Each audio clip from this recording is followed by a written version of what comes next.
Olá, eu sou Trifana Faustino, aluna da disciplina de Informática Aplicada à Educação, ministrada pelo professor Dr. Solânio da Almeida.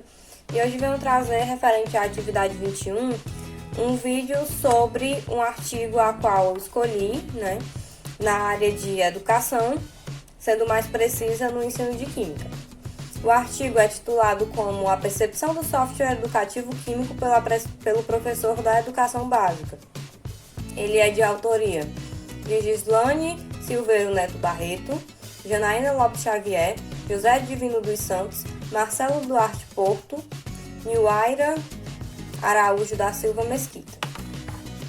Na introdução do artigo, os autores ressaltam a importância da capacitação dos educadores no processo de ensino e aprendizagem relacionado à informática.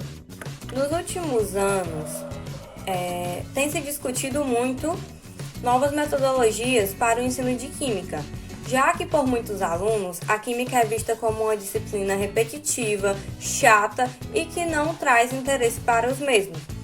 Diante disso, nós professores podemos mudar essa realidade ao introduzir novas metodologias de ensino. No caso, softwares e jogos digitais são excelentes plataformas às quais nós podemos utilizar para tornar o ensino mais prático, mais dinâmico, tornar o ensino muito mais divertido e que possa trazer essa aproximação do aluno com a disciplina, tornando-a mais prazerosa e facilitando o processo de ensino e aprendizagem. Na fundamentação teórica do artigo, os autores se baseiam nas discussões epistemológicas de Piaget, Papert e Levy. A teoria de Piaget vem afirmar que o conhecimento ele não parte nem do sujeito e nem do objeto, mas sim da interação entre o sujeito e o objeto.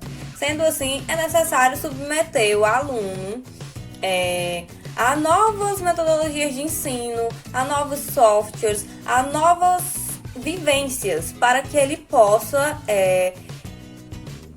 ter essa experiência, ter essa vivência, ter essa interação. E a partir dessa interação, ele possa conhecer e concretizar o seu conhecimento. Vale salientar que a teoria de Jean Piaget foi desenvolvida como um método clínico e não unicamente para a escola. Eu vou fazer um breve resumo sobre a teoria de Piaget. Então, Piaget dizia que o conhecimento ele não vem nem do aluno, nem do professor, nem do sujeito, nem do objeto, mas sim pela interação entre ambos, ou seja, pela interação entre o professor e o aluno.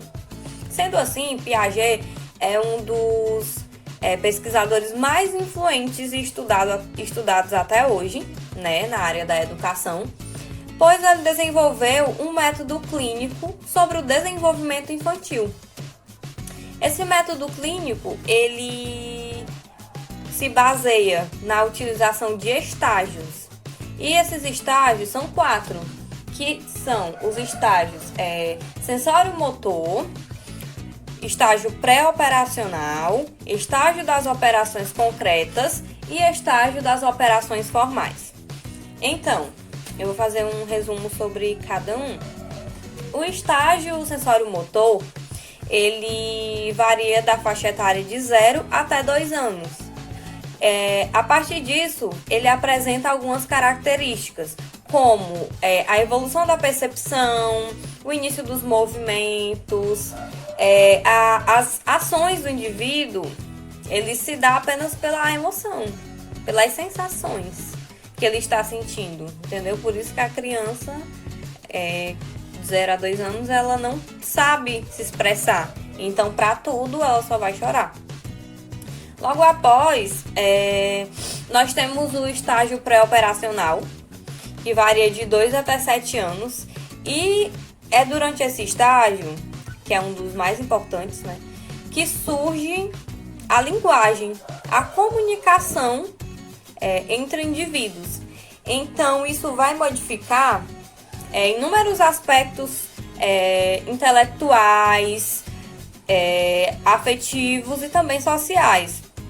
Então a criança, ela antecipa o que ela vai fazer, eu vou comer, eu vou brincar com a minha boneca. Então ela sempre vai antecipar o que ela vai fazer. Além disso, é a fase marcada pelos porquês, né? Onde a criança, ela sempre vai perguntar por que ela tem que fazer aquilo, por que aquilo acontece. Também imita tudo que ouve. Então a criança, durante esse estágio, é o reflexo dos pais. E a partir desse estágio, a coordenação motora é fina. O indivíduo, ele começa a desenvolver sua coordenação motora. Logo após esse estágio, existe o estágio das operações concretas, que varia da faixa etária de 7 até 12 anos. Então, o indivíduo, ele adquire uma nova capacidade mental, ele desenvolve habilidades de concentração e de cooperação, e ela já consegue estabelecer causas de efeito, né?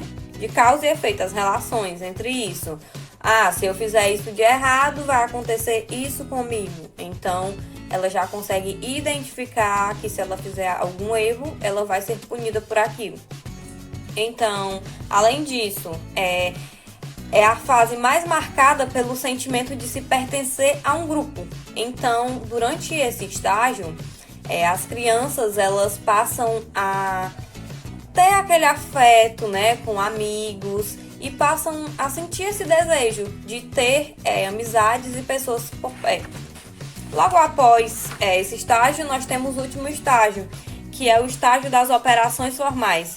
Esse estágio, ele acontece a partir dos 12 anos e ele é marcado por inúmeras características, como o nível da estrutura cognitiva atinge o seu nível máximo. Além disso, ele já consegue desenvolver operações lógicas matemáticas, né? Ele consegue ter uma compreensão complexa sobre determinadas coisas. E também já começa a iniciar a construção do seu plano de vida, a pensar no que ele quer ser quando crescer, nos seus planos, em qual profissão deseja seguir. Na metodologia, os pesquisadores, eles optaram por escolher softwares que trouxessem uma maior acessibilidade, que fossem de acordo com o tema proposto, no caso tabela periódica, e também que possuíssem um sistema operacional de fácil acesso, no caso que pudessem instalar nos computadores, celulares e tablets. E também que fossem com o idioma em português, né? Para facilitar ainda mais a utilização dos alunos durante as aulas. Então, eles estudaram, realizaram toda uma análise nesses softwares para ver se realmente eram ferramentas que poderiam ser utilizadas, se realmente eles iriam trazer algum benefício para as suas aulas, né? E então, eles resolveram desenvolver uma pesquisa com professores. Então, escolheram 5 professores da área de Ciências Exatas da Rede Estadual de Goiás. E esses professores responderam a um checklist que eu vou tentar deixar aqui.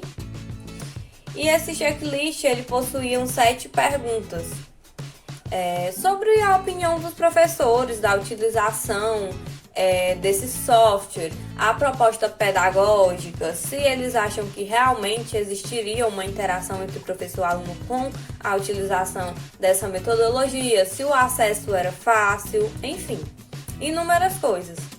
E eles obtiveram resultados dos professores em que muitos afirmavam que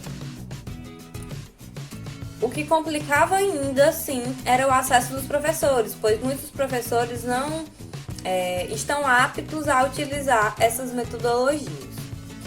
Os autores concluem que os softwares, eles realmente são desenvolvidos com a finalidade de auxiliar o professor no processo de ensino e aprendizagem. E eles são alternativas, né, diferentes e também enriquecedoras para o ensino. Os professores da educação básica, eles responderam que sabem sim da importância da tecnologia na sala de aula e que acharam os softwares muito proveitosos e que eles realmente são muito fundamentados e que podem auxiliar muito bem na sala de aula, já que esses softwares, além de apresentar toda a tabela periódica, ao clicar nos elementos químicos, os alunos conseguem ver as propriedades periódicas, físico-químicas, conseguem ver a foto, né, da coloração da substância, conseguem diferenciar por cores, se ele é metal, se é ametal, se é um gás nobre, enfim. Ele consegue mexer e encontrar as propriedades, o ponto de ebulição, o ponto de fusão. Consegue ver inúmeras propriedades que, às vezes, com a tabela periódica tradicional dos livros, ele precisa recorrer a todo o capítulo do livro, sendo que ele pode simplesmente clicar, o elemento flúor, ele é dessa família. Vou clicar no xenômio, ele é um gás nobre, ele tem esse ponto de ebulição, ele tem esse ponto de fusão, ele tem essa densidade, enfim. Então se torna muito mais prático, muito mais proveitoso e também motiva o aluno a estudar para essa disciplina. Até porque eles podem, até mesmo na casa deles, utilizar esses softwares, né, para estudar para as provas e fazer com que a aprendizagem se torne muito mais significativa. Vale salientar que por fim, os professores, eles abordam que, apesar de que os softwares, eles sim, facilitam o processo de ensino e aprendizagem e que são uma ótima ferramenta, há uma certa mudança substancial em termos de uma postura diferenciada em relação ao ensino tradicional, pois muitos professores estão acostumados com suas aulas tradicionais, apenas com lousa e pincel. Então, é necessário que haja toda uma nova adaptação e também uma capacitação dos professores para que possam utilizar novas ferramentas e metodologias ativas com o auxílio da informática em sala de aula.